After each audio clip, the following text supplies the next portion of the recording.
करने के बाद उसे मिलती है एक बड़ी सी सोने की दरार, जिसे देखकर ताऊ की आंखें चमक जाती है और वो थोड़ा सा हड़बड़ा भी जाता है, ये सोचकर कि उसने जीवन भर मेहनत करके खून पसीना बहाकर उतना धन नहीं कमाया जितना उसने सिर्फ ये गड्ढा खोद कर कमा लिया। जिस सोने को दरार से फाड़कर ताऊ उसे अपने घोड़े पर लादता है और उसे अपने कुत्ते के साथ फिनलैंड के सरकारी बैंक में बेचने के लिए निकल पड़ता है, इस उम्मीद में कि कोई फुद्दू उसका रास्ता नहीं काटेगा। जिसमें काफी देर चलने के बाद ताऊ के सामने से जर्मन सिपाहियों की एक छावनी गुजरती है, जिनको देखकर ताऊ की थोड़ी सी भी लुप लुप नहीं करती और वो उनकी आंखों में आंखें डालकर आगे बढ़ता रहता है। जिस छावनी के एक ट्रक में उन जर्मन सिपाहियों ने आसपास की काची काची छोरियां जबरदस्ती लोड कर रखी थी, जिनकी वो फ्री फोकट में मसलते थे। खैर ताऊ लगातार आगे बढ़ता रहता है और रास्ते में उसे कुछ लाशें बिजली के खंभों पर टंगी हुई मिलती है, जिनको उन जर्मन सिपाहियों ने मारकर वहां टांगा था। कुछ देर और चलने पर ताऊ को उसी छावनी के कुछ और सिपाही मिलते हैं, जो ताऊ को घोड़े से नीचे उतारते हैं और उसके घोड़े की तलाशी लेते हैं, जिसमें उन्हें ताऊ का खोदा हुआ सोना मिल जाता है। जिस पर वो अपने कुत्ते को फटाफट वहां से भाग जाने का इशारा करता है। जिस कुत्ते पर वो जर्मन सिपाही गोलियां चलाते हैं तो ताऊ की आंखों में खून उतर आता है, तो वो अपने खंजर को एक सैनिक के सर में उतार देता है, जो देखकर बाकी के सैनिक उस पर हमला कर देते हैं, इस उम्मीद में कि वो ताऊ को मारकर उससे उसका सारा सोना हासिल कर लेंगे। पर ताऊ कोई आम बंदा नहीं था, जो उन सभी के प्राण पखेरु उड़ा देता है और मस्त मौला होकर फिर से अपना रास्ता नापने लगता है। वहीं गोलियों की आवाज सुनकर कमांडर वापस आता है, जो अपने सैनिकों को मरा हुआ देखकर थोड़ा सा बौखला जाता है। जिसमें एक सैनिक मरता मरता उसे एक सोने का टुकड़ा देता है, जिससे कमांडर समझ जाता है कि ताऊ के पास भी इनिचोद बहुत सारा सोना है,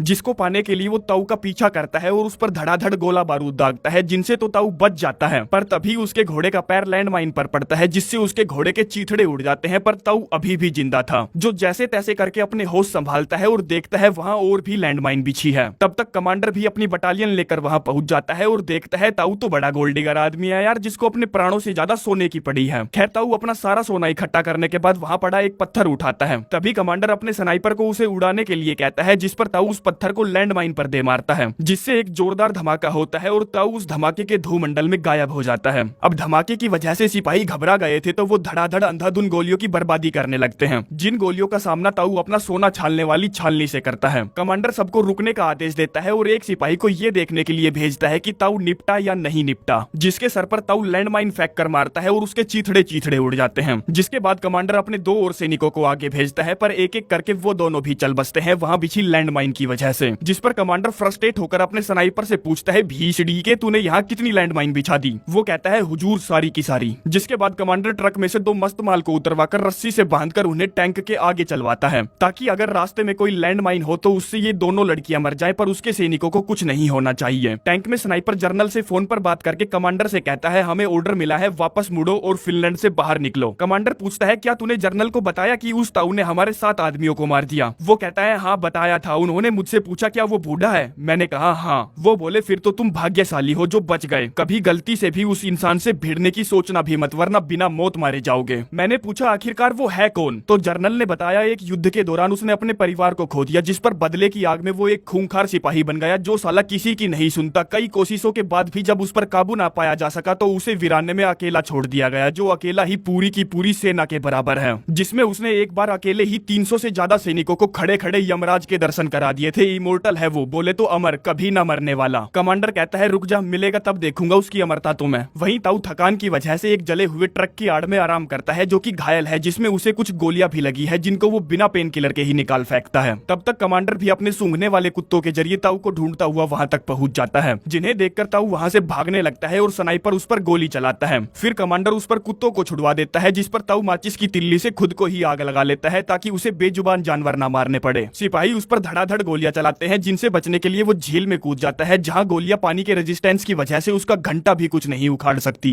जिसको पानी में ही खत्म करने के लिए कमांडर अपने 3 सिपाहियों को बोट में बैठाकर झील में भेजता है। पहले एक सैनिक पानी में उतरता है, जिसको ताऊ पीछे से हमला करके सुलटा देता है। फिर दूसरा सैनिक अपनी फटी हुई लेकर पानी में उतरता है और ताऊ उसे भी सुलटा देता है। फिर बारी आती है तीसरे सिपाही की, जो कमांडर से ज्यादा ताऊ से डरा हुआ था, तो वहां से भागने लगता है, जिस पर स्नाइपर उसे ऑर्डर ना फॉलो करने के जुर्म में उड़ा देता है। हम ताऊ को देखते हैं, जो बोट के सहारे झील को पार कर लेता है। स्नाइपर फटाफट अपनी मशीन गन का कंट्रोल अपने हाथ में लेता है और ताऊ पर धड़ाधड़ गोलियां चलाता है, पर ताऊ को एक भी गोली नहीं लगती, क्योंकि उसने मरे हुए सैनिक को अपने कंधे पर लाद रखा था। तभी ताऊ का कुत्ता कमांडर के हाथ लग जाता है, जो अपने मालिक को पुकार रहा था। वहीं ताऊ चलता चलता एक ऐसे गांव तक पहुंच जाता है, जो धाए धाए करके जल रहा था, जिस गांव को उन्हीं जर्मन सिपाहियों ने जलाया था, जो ताऊ की मारने के पीछे पड़े थे। जिसके बाद ताऊ वहां से आगे बढ़ता है और एक पेट्रोल पंप पर पहुंचता है, जहां रुककर वो थोड़ी देर आराम करने की सोचता है कि तभी उसका कुत्ता भाव भाव करता वहां आता है, जिस पर उन जर्मन कुत्तों ने स्टील हैंड ग्रेनेड बांध रखा था, जिसको ताऊ वहां से दूर फेंकता है, जिसके धमाके से ताऊ भी दूर जाकर गिरता है और बेहोश हो जाता है। आगे जब तक ताऊ को होश आता है तब तक वो जर्मन सिपाही उस तक पहुंच चुके थे, जो उससे उसका सोना छीनते हैं और उसे फांसी पर लटका देते हैं जब तक वो मर नहीं जाता। कमांडर एक सोने के टुकड़े को उसकी पॉकेट में रख देता है कि ले साले, जीते जी तो ये तेरा हो ना सका, अगर मरने के बाद ये तेरे काम आ जाए तो इससे अपने लिए स्वर्ग खरीद लेना। जो बोलकर वो हंसता हुआ वहां से चला जाता है और तभी ताऊ अपने शरीर में फिर से सांस फूंकता है, जो अपने आप को बचाने के लिए उस लट्ठे में लगे सरिये को अपनी जांग में घुसा लेता है ताकि फंदे से थोड़ा वजन कम हो और उसे अच्छे से सांस आ पाए। जिसके बाद कई घंटे बीत जाते हैं और सुबह हो जाती है, जिसमें ताऊ अभी भी वहीं लटका हुआ है। तभी पेट्रोल की तलाश में वहां एक फाइटर प्लेन उतरता है, जिसकी हवा और गुर्राट की वजह से वो पोल जिस पर ताऊ लटका हुआ था वो अपनी जगह से हिल जाता है और ताऊ फांसी के फंदे से उतर जाता है। जिस पर प्लेन में से उतरा को पायलट उसे जिंदा पाकर अपने पायलट से कहता है, ये भड़वा अभी भी जिंदा है, क्या करूं मैं इसका? जो उससे कहता है, मार दो और साथ साथ उसके कुत्ते को भी मार दो। को पायलट जैसे ही अपनी गन निकालकर उसे मारने वाला होता है तभी ताऊ अड़ंगी लगाकर उसे नीचे गिरा देता है और उसकी वहीं मौत हो जाती है। प्लेन के पायलट को कुछ गड़बड़ लगती है तो वो जाकर चेक करता है और देखता है कि उसका को पायलट मर चुका है। तभी ताऊ पीछे से एक अद्धा उसके सर पर दे मारता है और वो भी निकल लेता है।